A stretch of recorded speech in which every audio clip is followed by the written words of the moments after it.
هيدا هو على إصابات المسلحة في قرية خربيط الجاز تحرق الغابات. أنا أرضي بطرف الغابة، ليش لا أحرق أرضي؟ مين هو هيدا؟ يعني هو هيدا اللي شفتيه هون هو ذاته هيدا، ما هيك؟ هيدا مين؟ هيدا هو اللي كان جوا معنا لما كنا عم نصلي. وين؟ خبريني القصة بالتفصيل. هيدا هو لما كنا جوا عم نصلي نحن، هيدا هو الزلمه اللي كان عم يصلي قدامنا، نحن كنا وقتها عم نصلي النسوان ورا وكان في شاب قدامنا. وين عم تصلوا؟ وين؟ بالجامعة قبل ما بالجامعة على الحدود، كان في شاب عم يصلي، هو هيدا هو.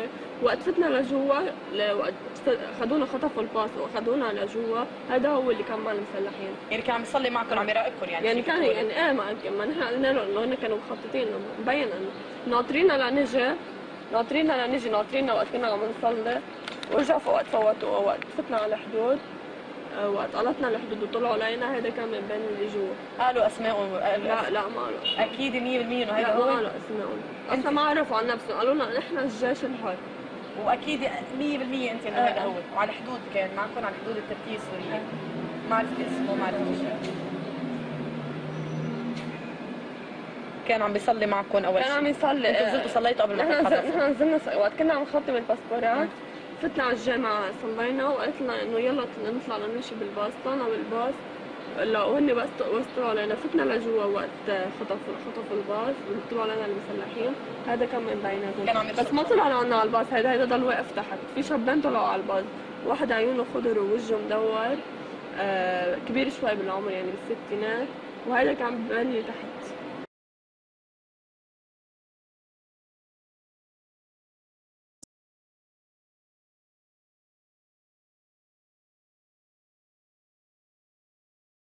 إنسان ماني حيوان، والعالم كله مثلي. ملايين من الناس صار فيها بسوريا، خريطة البيضاء دعبسوا على الناس. أي إنسان ماله الحيوان؟ هذا الجزار، هذا بناشد العالم يوقف على وقفه. هذا هو محمد أحمد عبد الوهاب، 33 عاما، من خربة الجوز على الحدود التركية. جملته تلك حولته إلى أيقونة من أيقونات الثورة السورية، وربط بعض السوريين بينه وبين نظيره التونسي القائل هرمنا وبن علي هرب. خلاني أقول أنا إنسان ماني حيوان. الظلم، القهر، العذاب اللي تعرضته بفرع من السياسي بإدلب عاملوني كحيوان وليس إنسان. محمد الذي يعيش في هذا المخيم يتحدث بفخر عن دوره في تهريب مئات العائلات إلى داخل الأراضي التركية هربا من القمع في سوريا، كما يقول أحمد زيدان، الجزيرة، مخيمات اللاجئين في.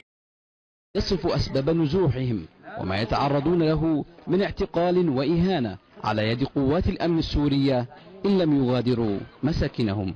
وداس على رقبتي، أنا إنسان ماني حيوان.